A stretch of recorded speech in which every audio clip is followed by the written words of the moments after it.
The Chamber of Conquest had not been quiet in 300 years. It was built that way on purpose, a vast amphitheater of black stone ringed by the banners of 11,000 subjugated worlds, designed so that every voice inside it would echo, multiply, and return louder than it left. The architects of the Galactic Empire believed that decisions of war should sound like war, loud, overlapping, impossible to make quietly. For 3 centuries, that was exactly how it had gone. Admirals shouted over admirals. Emperors pounded ceremonial staves against the floor to be heard. The banners rippled in air, stirred by nothing but noise. Today, the chamber was silent, and the silence was its own kind of proof that something had already gone wrong. Grand Marshal Osavektal stood at the center dais, looking out over 400 assembled War Council members, and felt the quiet pressing against his skin like a held breath. He did not like it. Silence was not how the Empire made war. Silence was how the Empire, on the rare and humiliating occasions it happened, decided not to. "We are here," he said, and his voice cracked oddly against a stone, thinner than he wanted it to sound, to formalize the invasion authorization for the Sol system. Designation: Deathworld Sol 3. Local name: Earth.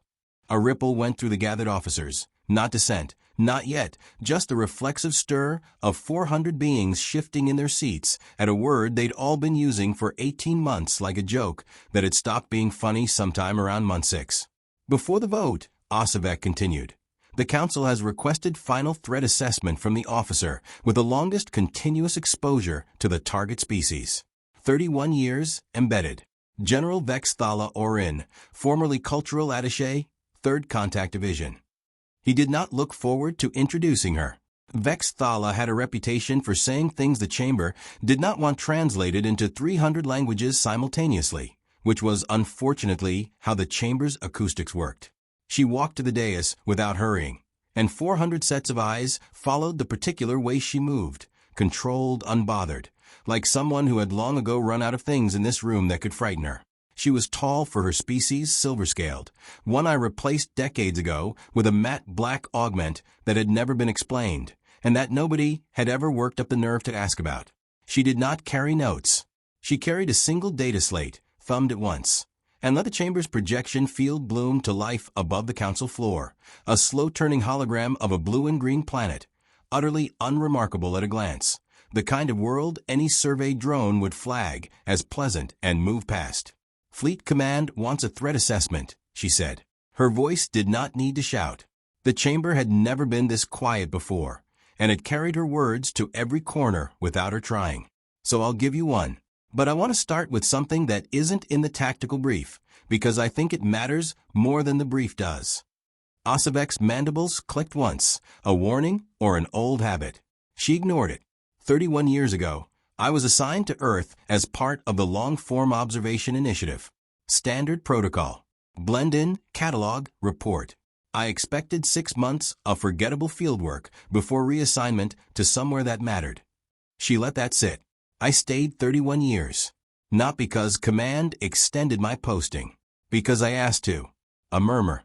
She let it die before continuing. "I'm going to show you why." The projection shifted. The blue-green globe fell away, replaced by a low-resolution recording. Time-stamped in a human calendar system, the translation matrix, rendered as a string of decades-old numbers. It showed a human male unarmored, standing at the edge of a stone cliff above churning gray water. He was not being chased. He was not fleeing a threat. He looked, if anything, bored. He stepped off the edge and fell 40 meters into the water below. "This is called cliff diving," Vexthala said, over the low collective intake of breath from a council. "It is recreational. He does this for enjoyment. There is no prize, no ritual significance, no survival benefit. He does it according to the follow-up interview my team conducted, because, and I am translating directly, it feels good to almost die, and then not." The image shifted again. A woman alone, descending into black water with no visible breathing apparatus, sinking past the range of surface light into total darkness, surrounded. The feed helpfully zoomed by the silhouettes of large marine predators with rows of visible teeth. Free diving. No air supply. She held her breath for 4 minutes and 11 seconds at a depth that would rupture the lungs of a Zerati combat diver in full pressure gear. The predators in frame are apex ambush hunters, responsible for dozens of fatal encounters with her species every year. She was not hunting them. She was swimming near them, for fun. The image shifted a third time, a wall of ice and rock near vertical, a human climbing it with 2 metal picks and no visible safety line, thousands of meters above a valley floor. No tether, she said, into the growing silence. If she falls, she dies. She knows this. Her species has a term for it, free solo. There is an entire cultural subgenre built around filming these ascents and admiring them afterward. Falling is not the exception they failed to prevent. Falling is the stake they've chosen to accept on purpose, repeatedly for status. General Kor Adassa, seated in the second ring, finally broke. Marshall, respectfully, every species has outliers. Thrill seekers exist on 1,000 worlds. This proves nothing except that a percentage of the population is. It's not a percentage, Vexthala said. That's what took me 31 years to understand. And I needed to take you less than 31 minutes, because we don't have 31 years. She pulled the feed wider. Now it wasn't 3 isolated humans. It was hundreds, spread across a grid of simultaneous recordings. A child no older than 6 clambering along an unsecured tree branch 15 meters up. A group of unarmed civilians running directly toward a wildfire to rescue livestock. A man in a wheelchair racing down a mountain switchback trail at a speed that would have killed the Zerati in open-top transport. An elderly woman continuing to garden, calmly, while a venomous local serpent coiled less than a meter from her hand. Because, the notation read, she had decided it wasn't going to ruin her afternoon. This is not a subculture, Vexthala said. This is baseline behavior for the entire species, expressed at every age, every ability level, every social class, across every one of Earth's incompatible cultures and 19 major languages I catalog personally. They disagree about nearly everything. Religion, governance, diet, art. They do not disagree about this. That danger is not automatically a reason to stop. She let the recordings run a moment longer, then closed the feed with a small motion of her hand, and the chamber went dark again except for the slow rotation of the blue-green planet. Now the tactical brief, she said, because I know that's what you actually came for.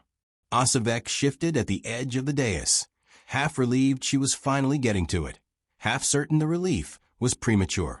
Earth's baseline gravity is 9.8 meters per second squared, 30% higher than optimal for Zerati skeletal loading. We would fight at a permanent mobility disadvantage in any ground engagement indefinitely, with no acclimatization curve, because human gravity does not become survivable to us with practice. It simply grinds us down slower or faster, depending on how hard we fight. A new set of figures bloomed in the projection. Radiation tolerances, temperature ranges, atmospheric composition. Their atmosphere carries free oxygen at a concentration that is, from our perspective, a slow-acting toxin. Their sun bathes the surface in radiation levels that would require shielding equivalent to a forward operating base, permanently, for any Zerati garrison, on every square kilometer of the surface we intend to hold. Their planet has an active magnetic core, plate tectonics, and a weather system violent enough that they lose settlements to it routinely and simply rebuild in the same location. None of that is unprecedented, Kor said, though with less certainty now. Death worlds are cataloged. We have doctrine for death world engagement. We have doctrine, Vexthala agreed, for worlds that are hostile to the species living on them. Every other death world in the archive is a planet its inhabitants survived despite. Earth is a planet its inhabitants thrived because of. She brought up a new image. An aerial view of a city built directly across an active fault line, its towers rising less than 40 kilometers from a volcano, still officially classified as capable of eruption. They know, she said. This isn't ignorance. They have instruments more sensitive than ours for predicting exactly when that mountain will kill them, and they built the city anyway. And when it erupts, and it has, within their recorded history, they rebuild in the same footprint. Every time. I asked a city planner, why? during my 3rd year in country. She said, and I quote, "Because the view is good and we're not going to let a mountain decide where we live." Somewhere in the upper tier, someone laughed, a short, disbelieving bark, quickly swallowed. "You think that's a punchline," Vexthala said, without heat, turning her black augmented eye toward the sound. "I thought so too, the first year. By year 10, I understood it was a mission statement. By year 20, I understood it was a species-wide operating principle. And by year 30, when Fleet Command asked me to compile threat data on their military capacity, I discovered something worse than any of this. The projection shifted one final time. Not a recording, a single still frame, a sparse dossier of statistics, the kind she'd normally have opened with, if opening with it would have meant anything to a chamber that had never set foot on the planet in question. Earth's current weapons technology is, by our metrics, primitive. No FTL. No directed energy at scale. No orbital defense grid. If this were purely a numbers exercise, the invasion succeeds within days, and I want to be honest that Fleet Command's projections on that point are correct. Osivek's shoulders eased fractionally at the first piece of good news in 20 minutes. But weapons technology, Vexthala continued, is the least relevant number on this planet, because it is not what determines how a war against humans actually goes. What determines it is this. She pulled up a final recording, grainy, decades old, degraded by weather and time, the kind of footage her division kept sealed rather than distributed. It showed a stretch of dense jungle terrain, and a squad of local human combatants, wounded, outnumbered, cut off from resupply, continuing to fight for 11 more days after every metric available to any observer said they should have surrendered. "They do not stop when the numbers say to stop," she said. "This is the thing I could never get command to internalize from a written report. So I'm making you watch it instead. Every species we have ever fought, when the tactical situation becomes unwinnable, disengages. That is not cowardice. That is sanity. It is the correct behavioral output of an organism that wants its bloodline to continue. Humans have this instinct. I want to be clear about that. They feel fear exactly like we do. Their bodies flood with the same stress chemistry. Their hearts race. Their hands shake. And then, uniquely among every species in this archive, a meaningful percentage of them override it anyway. And the ones who don't override it get carried by the ones who do. And the war keeps going." A junior officer near the back of the second tier raised a claw, half out of protocol and half, Vexthala suspected, because he genuinely couldn't stop himself. "General, with respect, every account I've read of that engagement says the humans lost. Territory changed hands. Command was overrun eventually. They did lose," Vexthala agreed. "That engagement on that patch of ground, on that day, yes. I'm not telling you humans win every fight they refuse to disengage from. I'm telling you that losing doesn't end the war the way it ends a war with anyone else in this archive. When we defeat another species garrison, the survivors surrender or retreat or sue for terms, because the engagement itself was the argument, and the argument is now settled. When you defeat a human garrison, the survivors write down what happened, teach it to the next generation, and come back angrier and better prepared, sometimes decades later, sometimes across a border that didn't even exist when the first fight happened. Their entire historical record, every human culture I cataloged, without exception, treats a lost battle as data, not as a verdict. That is the tactical distinction the archive doesn't have a category for. We keep filing them next to Deathworld combatants, who are simply hard to kill. That's not what this is. They are not hard to kill. Plenty of them die. What's hard is making the dying mean what you need it to mean." She let that finish landing before she went on, because she could see, finally, that some of it was landing. "There's a version of this briefing where I stop here and let you vote on the tactical picture alone, because the tactical picture, in isolation, still favors us. I'm choosing not to stop here, because Fleet Command asked me for a threat assessment, and a threat assessment that omits the part of the threat that doesn't fit our doctrine isn't an assessment. It's reassurance. I didn't fly 31 years of field work back here to reassure this chamber." She looked out at the chamber, 400 faces lit blue-green by the dying planet still turning slowly above the dais. "You are not voting today on whether we can win the opening battle. We can. I've never disputed that. You are voting on whether you are prepared to fight a species that treats this cannot be won as a category error rather than a reason to stop, for as long as it takes them to prove you wrong, and whether the Empire has ever, in 300 years, fought anyone who operates on those terms and still calls it living. Silence again. Real silence, the kind the Chamber's architects had never designed for, because they had never imagined a war council choosing it. Grand Marshal Osivek Tal stood at the dais a long moment before he found his voice. General, are you telling this council that Earth cannot be conquered? No, Vexthala said. I'm telling this council that Earth can absolutely be conquered. I watched cliff divers and free solo climbers and 6-year-olds on tree branches for 31 years, and I promise you, we have the numbers to win the invasion.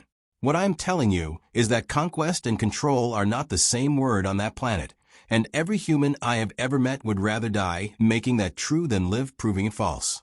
I have filed this exact assessment 4 times in 11 years.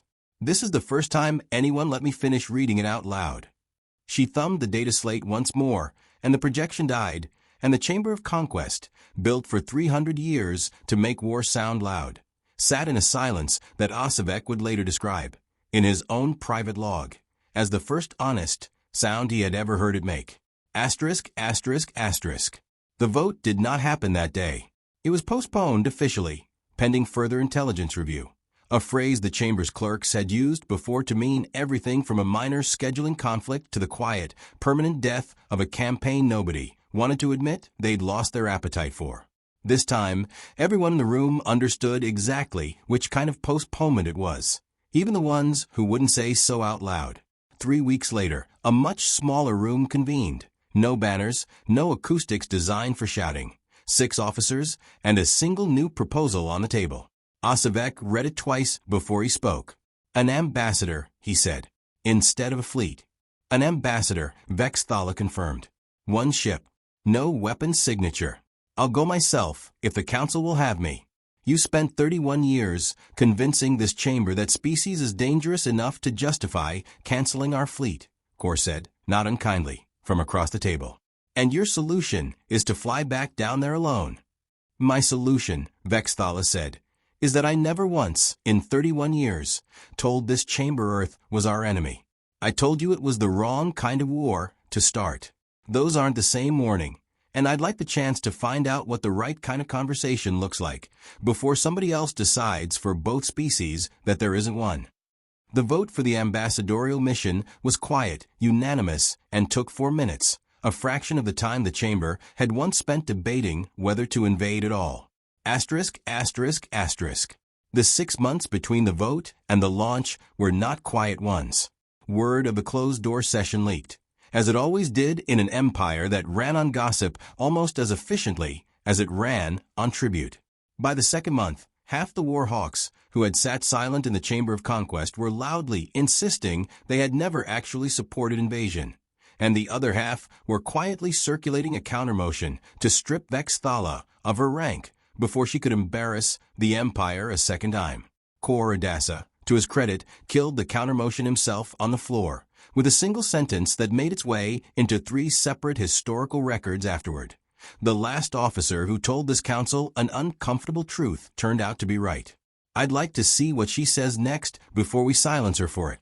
Osivek gave her the ship personally, old, unarmed, faster than anything in the active fleet, decommissioned from a diplomatic corps the Empire hadn't funded properly in a generation because diplomacy had stopped being the Empire's first instinct sometime around the same century the Chamber of Conquest got its name.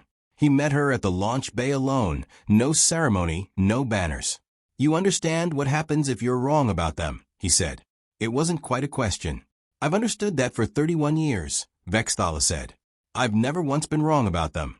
I'd like the chance to be right about something else, for a change, that they're worth talking to, and not just worth surviving. He didn't have an answer for that. He gave her the launch clearance instead, and watched the small unarmed ship break atmosphere, without escort, without contingency fleet, without the version of this story where the Empire hedged its bets. It was, he would write later, the single least Zurati decision the Empire had made in 300 years, and he suspected that was exactly why it might work. Asterisk, asterisk, asterisk. The voyage gave Vex Thala time she hadn't asked for and didn't especially want. Time to reread her own 31 years of field notes with the particular discomfort of someone rereading a diary they'd forgotten they'd kept. The early entries embarrassed her. Year 1 she'd written, subjects display irrational risk tolerance. Recommend psychological classification as species-wide anomaly. She remembered writing that. She remembered believing it. It had taken her 4 more years of watching humans grieve their dead, sing to newborns, build monuments to strangers who died protecting people they'd never met, before she understood that the risk tolerance wasn't the anomaly. It was downstream of something else entirely, a species that had decided, collectively and mostly without discussing it, that a short, fierce life spent choosing your own danger was worth infinitely more than a long, safe one spent avoiding it. She hadn't had a word for that in her own language. She still didn't, not really. The closest translation she'd ever managed was dignity, and even that felt like it was reaching. Year 11. She'd filed her first formal warning to Fleet Command. It had been returned with a single administrative note, insufficient tactical relevance, refile with weapons data. She'd refiled, eventually, for separate times, each version colder and more clinical than the last, stripping out everything that had actually mattered in the hope that the numbers alone might land where the truth hadn't. They never did. It had taken a hawkish new emperor's invasion order, and a chamber desperate enough to actually listen, before anyone let her read the version that still had the truth in it. She closed the file 3 days out from Seoul and didn't reopen it. Whatever came next wasn't going to be decided by better paperwork. Asterisk, asterisk, asterisk.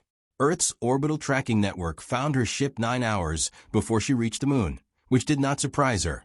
She'd helped write the report decades ago, warning the Empire not to underestimate a species that had been quietly mapping its own sky since long before it could leave the ground. What surprised her was the tone of the message that came up the relay, patched together from 3 languages, and a 4th she didn't recognize, evidently translated by a machine rather than a diplomat, because it had the slightly wrong cadence of something built rather than spoken. Unidentified vessel. You are non-hostile per approach vector and unarmed configuration. Confirm intent. Also, welcome back, General. The last 2 words weren't part of any diplomatic protocol she'd ever drafted. They were, she realized, someone's private joke, embedded in an official hailing frequency by whoever had been left in charge of watching the sky for exactly this. Someone who remembered her. She sent her request for landing clearance through the old relay frequency her field contacts still monitored out of habit 31 years after she'd last used it, more from sentiment than expectation that anyone would still be listening. The response that came back was not from a government or a military command or any of the structures she'd spent 3 decades cataloging for a chamber that finally understood, too late for it to matter to her personally. That structure had never been the point on this planet. It was a single line of text and signed, forwarded from an address she recognized instantly. The free diver from a cliff, decades older now, who had once told her research team, half laughing and soaked to the skin, that almost dying and then not was the whole reason to get out of bed. Land wherever you want. We stopped being afraid of the sky a long time ago. Come see why. Vex Thala read it twice, and for the first time in 31 years of filing reports nobody wanted to hear, she found she had nothing left to translate. Every version of this moment she'd rehearsed on the voyage down had involved careful diplomatic language, contingency phrasing, a way to open the conversation that left both species room to back away from it if it went badly. None of that was going to be necessary, and some part of her, the part that had spent 3 decades being right about this exact planet and getting filed under insufficient tactical relevance for the trouble, felt something that had no clean translation into any of her own language's 11 words for victory. She set the ship down in daylight, alone, unarmed. No escort behind her, and no fleet held in reserve above the atmosphere in case the chamber's old instincts turned out to be right after all. The hatch opened onto a coastline she remembered from 3 decades earlier, and standing at the edge of it, close enough to the water that the surf still reaches boots, was the free diver, gray-haired now, unhurried, watching her ship settle the way a person watches, whether they've decided not to be afraid of. "Took you long enough," he said, when she was close enough to hear it without translation. 31 years for a report. 6 months for a ship. I was starting to think the second part was the hard one. It was, Vexthala said. Getting them to listen took longer than getting them to agree. Sounds about right. He looked past her at the empty sky behind the single unarmed ship. No fleet, no contingency, no hedge. No army this time. No army this time, she agreed. I told them you weren't worth fighting. I'd like the chance to tell them what you're actually worth, if you'll let me stay long enough to find out properly. He didn't answer right away. He looked out at the water instead. The same stretch of gray, churning sea she'd shown 400 council members on a projection they'd all mistaken, at first, for a threat assessment. And something in the set of his shoulders told her he already understood exactly what she was asking, and exactly what it would cost either species to get it wrong a second time. You know what my grandmother used to say, he said finally, about people who show up unarmed? No, that they're either very stupid or they've finally figured out the thing that took the rest of us longer than it should have. He turned to look at her properly for the first time, and there was nothing left in his face of the bored young man who'd stepped off a 40-meter cliff for the simple pleasure of almost dying and then not. Come on, General. Let's go find out which one you are. They walked up from the tittle-line together, and behind them the small, unarmed ship sat quiet on the sand. And somewhere above the atmosphere an empire that had built 300 years of history on the certainty of its own conquest waited to learn, for the first time in its long and loud existence, how a story went when nobody arrived expecting to win it by force.